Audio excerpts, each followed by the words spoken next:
고린도전서 15장 1절부터 11절입니다.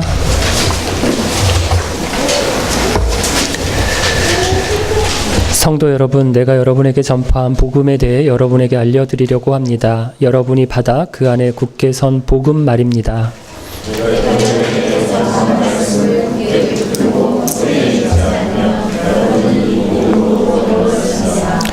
내가 받은 가장 중요한 것을 여러분에게 전해 주었습니다. 그리스도께서 성경에 기록된 대로 우리 죄를 위해 죽으신 것과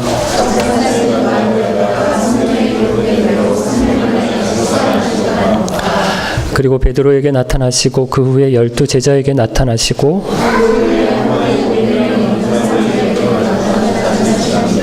그 사람들 중에는 그 후에 베드로 야고보에게 그 다음에 모든 사도들에게 나타나시고 나는 모든 사도들 중에서 가장 작은 사람입니다. 나는 과거에 하나님의 교회를 핍박했던 사람이기 때문에 사도라고 불릴 자격이 없습니다.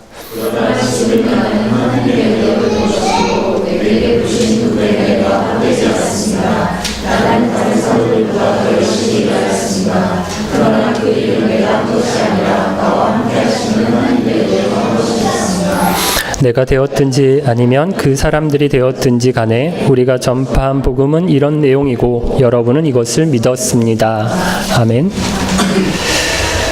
고린도전서의 개요를 다시 한번 보여주실까요?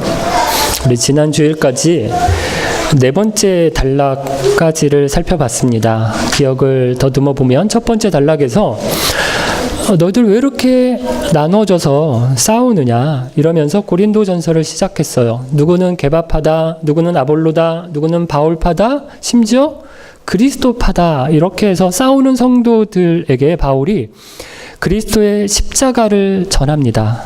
우리를 위해서 십자가에 죽으신 분은 베드로도 아니고 아볼로도 아니고 바울 자신도 아니에요. 우리 주 예수 그리스도시다라고 하면서 예수 안에서 우리가 하나다라고 하는 것을 이야기를 했어요. 두 번째 단락에서는 가정에서 남자와 여자에 대한 말씀을 보았는데 꼭 결혼해야 하는가? 꼭 결혼할 필요는 없다라고 했어요. 안 할 수 있으면 안 해도 좋은데 정욕을 못 이기겠거든 결혼하라라고 해요. 하지만 결혼하고 결혼하지 않는 게 중요한 게 아니라 중요한 건 하나님께 영광이 되는 삶을 어떤 상황과 형편에서든지 사는 것이 중요하다라는 얘기를 했습니다. 세 번째 단락은 우상 제물로 바쳐진 고기에 대한 말씀이었는데 먹으라고 하나요? 먹지 말라고 하나요? 왔다 갔다 하거든요. 먹으라고 했다가 먹지 말라고 했다가 바울이 일관성이 없어요. 왔다 갔다 얘기합니다. 왜 이렇게 하는가 하면 그럼 이것도 중요한 것은 먹느냐 안 먹느냐라고 하는 게 아니에요. 먹으면 왜 먹는지 안 먹으면 왜 안 먹는 것인지를 알아야 된다라는 거예요. 내 유익보다 공동체와 다른 사람의 유익과 덕을 위해서 먹어도 먹고 안 먹어도 안 먹어야 된다라는 겁니다. 우리는 자꾸 정답을 찾으려고 하는데 정답만 원하는데 바울은요 원리를 설명하고 있고요 풀이 과정을 이해시켜 주려고 애를 썼다라는 거예요. 네 번째 단락은 예배에 대한 문제였는데 여기 네 번째 단락의 주제를 꼭 남자와 여자 이야기만 있었던 건 아니에요. 우리 두 번째 단락과 쌍을 이루는 것을 보여주려고 여기에는 이렇게 적었지만 세 가지 문제를 얘기했었어요. 예배 중에 여자가 머리에 수건을 써야 되는지, 그 다음에 성찬 예식에서 어떤 사람들이 먼저 먹는 것, 그리고 은사에 대한 문제까지 우리 지난주에 다루었습니다. 이제 마지막 다섯 번째 단락인데 그럼 우리가 흔히 부활장이라고 부르는 고린도전서 15장이에요. 우리 첫 번째 단락과 짝을 이루어서 다시 우리가 믿는 바 핵심인 부활을 말씀하면서 고린도전서를 마치거든요. 오늘부터 시작해서 5번에서 6번에 걸쳐서 이렇게 고린도전서 15장 부활장을 살펴보게 될 텐데 참 다행스러운 것은 부활장을 설교하는 중에 부활주일이 딱 들어와 있어요. 4월 21일이 부활주일이고요. 지금이 사순절 기간이에요. 들어보신 적 있어요? 사순절이라고 부활절 전에 40일 기간을 사순절이라고 해서요. 주님의 고난과 십자가와 부활을 묵상하는 기간인데 저희 교회에서는 뭐 사순절 기간을 이렇게 특별하게 지키지 않아서 광고를 하지는 않았어요. 그래도 부활주의를 전후해서 이 고린도전서 15장의 말씀을 함께 묵상한다라고 하는 것은 특별한 의미가 있다라고 생각하거든요. 그 말씀을 함께 나누면서 주님의 부활을 다시 한번 우리 마음에 새기는 기회가 되기를 바랍니다. 부활장을 시작하는 오늘 본문은 복음에 대한 이야기로 시작을 하는데요. 1절과 2절을 보면 복음이 전해주고 전해받는 과정을 통해서 사람들에게 이어지고 전수된다라고 하는 거예요. 1절을 보면 성도 여러분, 내가 여러분에게 전파한 복음에 대해 여러분에게 알려드리려고 합니다. 여러분이 받아 그 안에 굳게 선 복음 말입니다. 이렇게 말씀하니까요. 전해준 사람 누구예요? 바울이 전해줬고요. 전해받은 사람은 고린도 교회 성도들이에요. 그런데 여러분, 바울이 전해준 사람이기는 하지만 바울도 어떻습니까? 자기가 자가 발전해서 자기가 만들어낸 것을 전해준 게 아니에요. 3절을 보면 뭐라고 되어 있어요? 내가 받은 가장 중요한 것을 여러분에게 전해주었습니다. 이렇게 말씀하는 것을 보면 자기도 누군가로부터 받아서 고린도 교회 성도들에게 전해준다라는 겁니다. 여러분, 복음을 전해주고 전해받는 것을 통해서 오늘 우리에게까지 이 복음이 왔어요. 누군가 우리에게 복음을 전해주었기 때문에 우리가 복음을 믿는 거고요. 지금 여러분들이 이 자리에 와서 앉아 있는 거예요. 전해준 사람이 없었다면 아무 일도 일어나지 않아요. 복음은 사람을 통해서 사람에게로 전달된다라는 것입니다. 입에서 입으로 전수된다라는 거예요. 지난 주일에 우리 이상용 형제님이 처음 교회를 오셨는데 모스크바에 와서 교회를 찾는데 한 달 반이 지나도록 이렇게 기쁜 교회의 존재를 전혀 몰랐다라고 하세요. 어떤 분이 우연히 한인 신문을 전달을 해 주었는데 그 신문이 우리 신문이었고 거기에 보니까 기쁜 교회라는 광고가 있어서 아셨다라고 얘기를 합니다. 모스크바에 한인 신문이 3가지가 있어요. 그죠? 그 중에 우리 교회 광고가 나가는 건 딱 그 신문인데 다행히 그 신문을 받아서 우리 교회를 보시고 이렇게 찾아서 막 이렇게 오신 거죠. 아무리 인터넷을 검색을 해보고 알아봐도 기쁜 교회라고 하는 것은 전혀 안 나타났다는 거예요. 완전 꽁꽁 감춰진 교회다 라고 얘기를 하셔요. 그래서 저도 한번 월요일 날 그런가? 저도 다음과 네이버와 구글에서 들어가서 모스크바 한인교회 이렇게 검색을 해봤거든요. 다음에는 우리 기쁜 교회가 나오는데 네이버와 구글에서는 아무리 페이지를 넘겨봐도 제가 10몇 페이지, 15페이지까지 가봐도 기쁜 교회 안 나타나요. 우리 교회 카페가 다음 사이트에 있어서 그런지 다음에서만 검색이 되는 거예요. 이러니까 교회를 찾으시는 분이 어떻게 찾아오실까 걱정이 되더라고요. 그래서 네이버에 들어가서 제가 교회 광고를 하는 그런 게 있더라고요. 장로교회가 거기 딱 이렇게 광고했는데 저도 광고를 하나 제 돈으로라도 올리려고 막 또 했더니 핸드폰 없으면 안 되더라고요. 우리 교회가 너무 노출이 안 되고요. 정말 아싸들만 완전 이렇게 메인 구단처럼 아싸들, 모스크바의 아싸들 여기 다 모여 계시는 것 같아요. 그렇다고 저나 여러분이나 어디 가서 막 우리 교회 이야기하시는 분들도 또 아니잖아요. 입이 너무 무거우신 분들만 모인 것 같은데 전해주고 전해받는 그런 것이 없으면요 교회에 몰라요, 못 와요. 그죠? 복음도 마찬가지인데 나는 원래 복음을 알았다. 태어날 때부터 알았다. 나는 어디서 누가 얘기해 준 게 아니라 뚝 떨어져서 나한테 복음을 알았다. 이런 분 계세요? 없어요. 누군가 복음을 전해 주었기 때문에 내가 복음을 알았고요. 거부하고 거절하지 않고 내가 그 복음을 듣고 받았기 때문에 믿게 된 겁니다. 하늘에서 뚝 떨어진 복음은 없어요. 그러므로 여러분 입 닫지 마세요. 아싸, 나는 받았으니까 다행이고 다른 사람은 모르겠다. 그럼 이런 이기적인 사람이 되지 마시기를 바라요. 나도 누군가로부터 전해받았으니까 누군가에게 또 전해 주어야 하는 거예요. 복음은 사람에서 사람에게로, 그래서 고리처럼 이렇게 계속해서 이어져야 하는 것입니다. 잘 전달되다가 내 손에서 이렇게 뚝 끊어 먹지 마시고 전해주는 사람 되시기를 바랍니다. 여러분, 왜 이렇게 복음을 전해주고 전해받는 것이 중요한가 하면 복음에는 구원을 얻는 능력이 있기 때문이에요. 2절 끝부분을 보면 여러분은 이 복음으로 구원을 얻습니다, 이렇게 말씀하는데, 근데 여러분 앞에 조건이 있어요. 2절 첫 부분을 보면 뭐라고 되어 있습니까? 내가 여러분에게 전파한 말씀을 굳게 붙들고 헛되이 믿지 않으면 복음에는 구원을 얻는 능력이 있다는 거예요. 저희가 세례를 줄 때 좀 신중한 편이에요. 군대에서 세례받은 분들 이야기를 들어보면 초코파이 먹으려고 교회를 갔다가 얼떨결에 세례를 받았다, 이런 분이 계세요. 그래서 목사님, 저 그거 유효한 거예요? 다시 받아야 되는 거 아니에요? 뭐 이렇게 얘기하시는 분이 있어서 뭐 꼭 다시 받고 싶으면 다시 받으시고, 뭐 그때 받은 걸로 괜찮다 생각하시면 괜찮습니다, 이렇게 말씀하시는데, 저는 이렇게 세례를 남발하는 것은 아니라고 생각해요.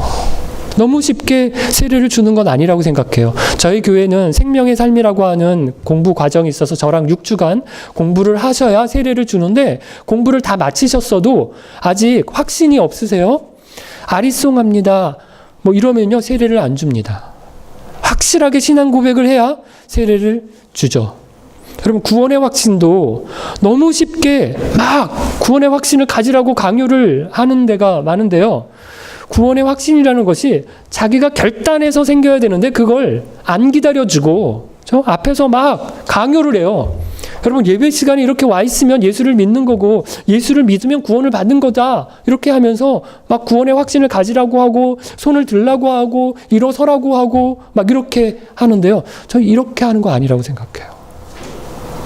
저는 목사를 하면서 중요하게 생각하는 것 중에 하나가 구원의 확신을 가졌다라고 하는 분들에게 흔들어 드리는 거예요.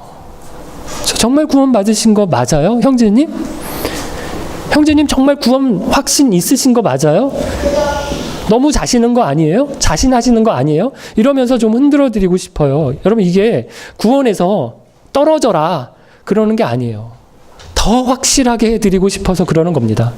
교회 다니는 사람들에게 제일 무서운 것이 저는 이거라고 생각하는데, 구원을 못 받았어요. 그런데 자기는 구원을 받았다라고 구원의 확신, 너무 강한 확신 가운데 사는 사람들이 있거든요. 죽어보니까 지옥에 있으면 얼마나 황당하겠어요. 우리 중에 이런 분이 나오면 제가 또 얼마나 그분에게 막 죄송한 마음 들겠어요.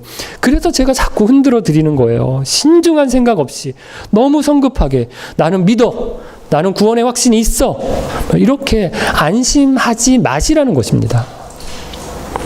3절에서 8절까지 말씀을 보면 복음이 무엇인지 복음의 내용이 나오는데요, 전해주고 전해받는 복음, 구원을 얻는 복음이 무엇인지 두 가지로 설명합니다. 첫 번째가 그리스도께서 죽으셨다라는 것과, 두 번째 그리스도께서 다시 살아나셨다라는 거예요. 첫 번째, 그리스도께서 죽으셨다라고 하는 것은요, 3절 중간부터 나오는데, 그리스도께서 성경에 기록된 대로 우리 죄를 위해 죽으신 것과 장사 지낸 바 되었다고 하거든요. 여러분, 그리스도의 죽음이 복음의 첫 번째 요소가 되는 것이 그냥 한 사람의 죽음으로 그치는 게 아니라 우리의 죄를 위해서 죽으셨다라는 거예요. 모든 사람의 죽음에는 저마다 사연이 있고 이유가 있어요. 하지만 그리스도의 죽음에는 더 특별한 의미가 있는데, 우리 죄 때문에 죽으셨다라는 것입니다. 그리스도가 하나님의 아들이신데 사람의 몸을 입고 우리 가운데 오시고 우리와 같은 삶을 살아가시고 죄 없으신 분이 우리를 대신해서 고통을 받으시고 십자가에 달려서 죽으셨어요. 그럼 우리는 조금만 억울한 일을 당해도 막 속상하고 분하고 막 그거 꼭 갚아주려고 하는 마음이 이렇게 차오르잖아요. 예수님이 이 억울한 일을 당하신 거예요. 그런데 그걸 모르고 당하시고 어쩔 수 없이 당하신 게 아니라 다 아시고 우리를 위하는 일이기 때문에 우리 대신 죽으셨어요. 이게 복음입니다. 죄는 내가 지었어요. 그러면 죄 지은 내가 벌을 받아야 되는데, 내가 죽어야 되는데 나를 대신해서 그리스도께서 죽으신 거예요. 체코에 가면 체스키 크롬로프라고 하는 예쁜 도시가 있잖아요. 거기에 가면 이발사의 다리라고 있어요. 마치 제가 가본 것처럼 이야기를 하는데, 이번 여름에 여행 갈 준비를 하면서 책을 보니까 이제 이 다리에 얽힌 이야기가 소개가 되어 있더라고요. 그럼 왜 이 다리의 이름이 이발사의 다리가 되었는가 하면, 옛날에 이 다리 근처에 이발소가 있었대요. 근데 이 이발소의 딸이 너무 아름다워서 합스부르크 왕가의 그 루돌프 2세의 눈에 이렇게 딱 들어가지고 데리고 결혼을 한 거예요.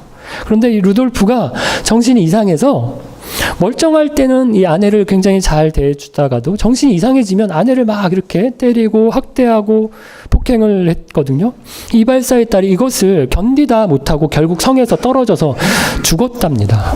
그런데 루돌프 2세는 자기 때문에 이 아내가 죽은 것을 모르고 누군가가 내 아내를 이발소의 사의 딸을 죽였다라고 생각을 했어요. 그래서 마을 사람들을 한 사람씩 데려다가 신문하고 치조하고 그리고 죄를 자백 안 하면 죽이는 거예요. 그래서 여러 명의 마을 사람들이 죽었고요. 이를 보다 못한 이발사가 자신이 죽였다고 거짓으로 증언을 하고 죽임을 당했다라고 하거든요. 마을 사람들이 이 이발사의 희생을 기려서 이 다리를 만들고요. 이발사의 다리라고 불렀다라고 합니다. 다녀오신 분들 이런 얘기 들어보셨어요? 한 사람의 죽음으로 많은 마을 사람들을 살린 거잖아요. 그리스도의 죽음이 우리를 위한 희생이었다라는 거예요. 복음의 두 번째 요소는 부활인데, 죽음으로만 끝났어요. 그러면 그건 복음이 아니라 안복음. 좋은 소식 아니에요. 망하는 소식, 죽음의 소식이에요. 그리스도께서 죽으시고 3일 만에 다시 살아나셨어요. 죽음 이후에 부활이 있어야 좋은 소식입니다. 복음입니다. 그런데 다시 사신 것이 왜 복음인가요? 그리스도가 다시 사신 것이 오늘 우리에게 어떤 영향을 미쳐요? 그리스도께서 나를 위해서 죽으시고 다시 사셨다라는 것을 믿는 자마다 그리스도와 함께 우리가 다시 살 것을 약속해 주셨기 때문이에요. 여러분, 그런데 그리스도의 죽음과 부활이 갑자기 일어난 일이 아니고요. 우연히 생긴 일이 아니에요. 이미 어디에 기록이 되어 있나요? 3절을 보면 성경에 기록된 대로 우리를 위해서 죽으시고, 4절에 성경에 기록된 대로 3일 만에 다시 살아나시고, 이렇게 말씀하거든요. 뭐라고요? 성경에 기록되었다라는 거예요. 그리스도의 죽으심과 부활은 오래전부터 하나님의 계획 가운데 일어난 일이라는 겁니다. 저와 여러분을 구원해 주시기 위해서 하나님 아버지께서 창세 전부터 예정하신 일을 성경을 통해서 미리 일러주시고, 그 계획대로, 그 기록대로 그리스도께서 오셔서 우리를 위해서 죽으시고 부활하셨다라는 거예요. 그런데 오늘날 어떤 사람들은 그리스도의 죽음과 부활을 그냥 신앙의 영역에서 일어난 일이라고 생각을 해요. 진짜 일어난 일이 아니라 예수님을 따르던 제자들이 예수님 돌아가시고 나서 그 죽음을 너무 안타까워해서 만들어낸 이야기, 지어낸 이야기라고 이야기를 하는 겁니다.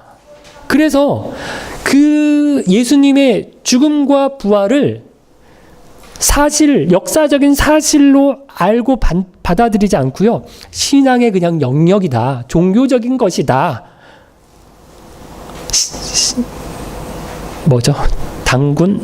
신화다, 이렇게 얘기하는 사람들이 있어요. 이런 사람들을 자유주의 신학자들이다라고 얘기를 합니다. 사실이 아니라도 얼마든지 이게 믿음의 영역이고 신앙의 영역이기 때문에 믿음이 가능하다. 그냥 믿어서 우리 마음이 편안해지고 우리가 위로를 얻으면 그게 종교의 역할이다라고 얘기를 하는 거예요. 그런데 정말 그런가요? 바울은 그리스도의 죽으심이 진짜라고 하는 사실을 확실하게 하기 위해서요. 뭐라고 얘기하는가 하면 장사 지낸 바 되었다라고 말합니다.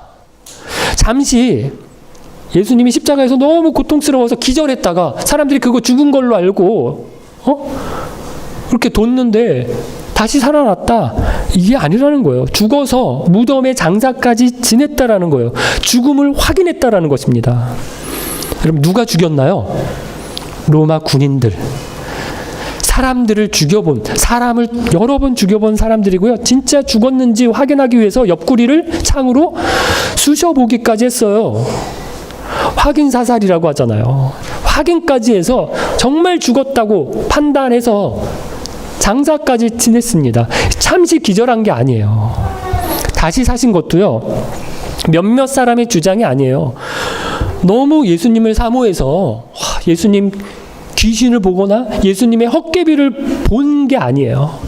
명확한 증거가 있는데 본 사람이 있다는 거예요. 그것도 너무 많은 사람들이 봤어요. 그럼 누가 보았나요? 5절을 보면 예수님께서 우선 베드로에게 나타나셨고요. 그 후에 12 제자에게 나타나셨어요. 그리고 6절 그 후에 한 번은 500여 명이 넘는 사람들에게도 나타나셨다고 하고요. 그 사람들 중에는 이미 죽은 사람들도 있지만 대부분은 아직 살아있다 얘기합니다. 여러분 살아있다라고 하는 것은 지금도 그 사람들이 증인이 된다라는 거예요. 우리가 5.18 이야기도 하지만 아직 그때 생존자들이 많이 살아있어서 가짜 뉴스를 퍼뜨리는 사람들에게 내가 증인이다. 네가 얘기한 그 사진의 사람이 나다.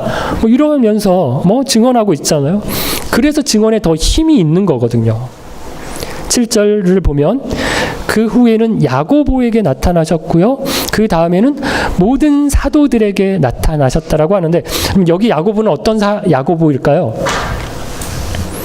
성경에 야고보가 몇 명 나와요? 여기에 나오는 야고보는 예수님의 동생 야고보예요. 예수님에게 동생이 있었는데 예수님의 어머니 마리아가 예수님을 낳고 남편인 요셉과 평범한 부부 생활을 했다고 보거든요. 천주교는 평생 마리아가 동정녀로 살았다고 하지만 우리 개신교에서는 마리아가 요셉과 사이에서 여러 명의 아이를 더 낳았다고 봅니다. 그런데 예수님의 동생들이 형인 예수님을 믿었는가 하면 안 믿었어요. 자기 형이 내가 그리스도다, 내가 하나님의 아들이다 이러니까 동생들이 말도 안 돼 이렇게 생각했던 거예요. 우리 형인데 형이 왜 저러지? 이렇게 생각해서 자기들도 안 믿었어요. 그런데 형이 십자가에 달려 죽었는데 다시 살아서 자기들 앞에 나타나니까 그제서야 믿은 거예요. 형이 진짜 그리스도구나 믿어서 야고보가 예루살렘 교회의 지도자가 돼요. 여러분 예수님이 부활하셨다라는 사실이 이게 믿기가 어려운 게 맞아요. 교회를 오래 다닌 분들은 이 이야기를 너무 오래 듣고 익숙해져서 당연하게 그렇게 느끼지만 죽은 사람이 무덤에 장사까지 지냈는데 다시 살아났다라는 게 이게 무슨 전설의 고향도 아니고 무슨 드라큘라나 무슨 좀비 영화도 아니고 믿기 힘든 게 맞아요. 저는 그래서 이렇게 많은 사람들에게 나타나셨다라고 생각하거든요.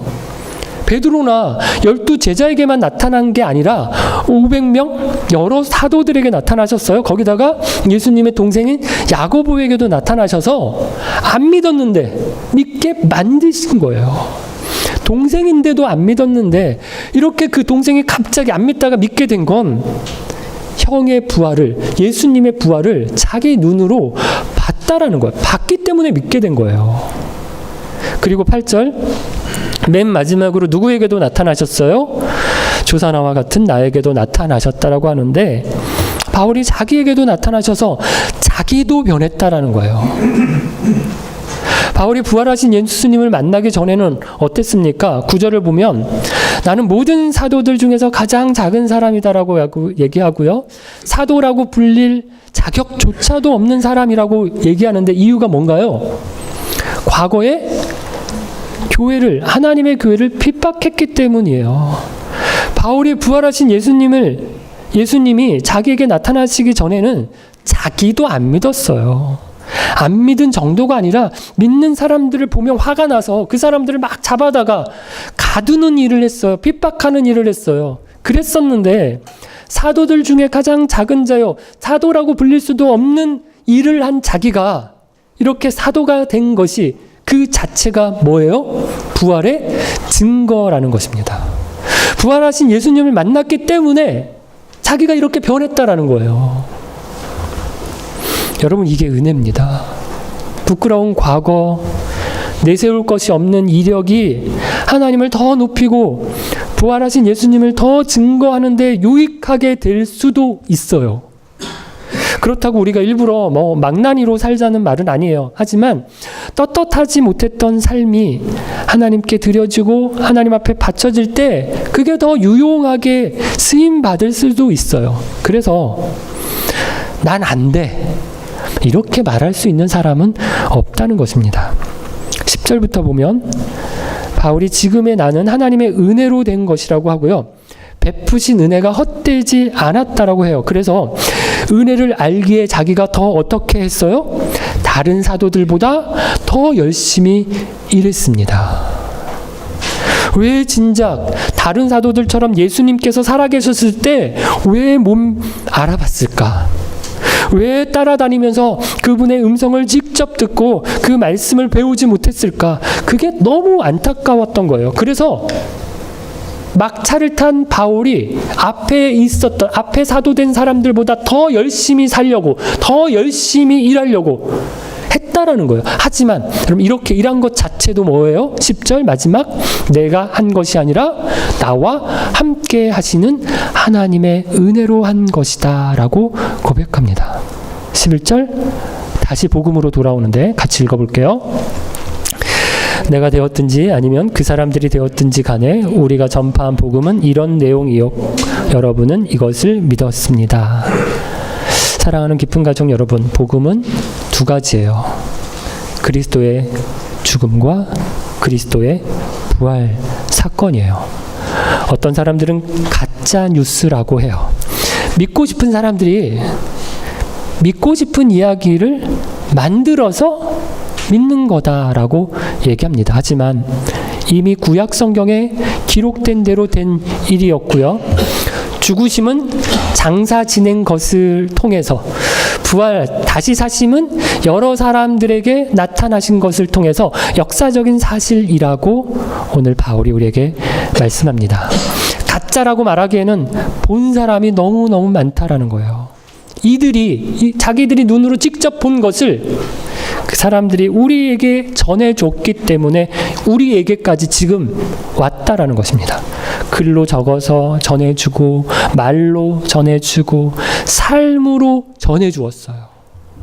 특별히 예수님의 동생 야고보와 사도 바울을 보면 그들의 삶이 달라진 것을 보면 더 분명하게 알 수 있어요. 3절을 보면 바울이 내가 받은 가장 중요한 것을 여러분에게 전해 주었다라고 하는데, 복음이 저와 여러분에게도 가장 중요한 것이다 라고 고백할 수 있나요?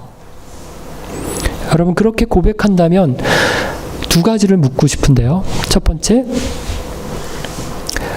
복음이 야고보와 바울을 변화시켰듯이 내 삶을 변화시켰나요? 두 번째, 구원을 얻는 능력이 있는 이 복음이 있는데 나는 이 복음을 누군가로부터 전수받았거든요. 그러면 나는 이 복음을 누군가에게 전수하려고, 전해주려고 노력하고 있나요? 이 두 가지 질문에 저와 여러분이 어떻게 대답하느냐에 따라서 우리가 복음을 굳게 붙들고 사는지 아니면 그냥 헛되이 믿고 있는 것인지 저는 나타난다라고 봅니다. 그리스도의 죽으심과 부활이 그냥 너무 많이 전해 들은 익숙한 이야기라서 머리로만 아는 것으로 그치지 마시고요. 내 삶을 바꾸는 역사적인 사실로 믿어지시기를 바라고요. 내가 받은 은혜, 다른 사람들에게도 전하시는 저와 여러분 되시기를 바랍니다. 같이 찬양 드리겠습니다.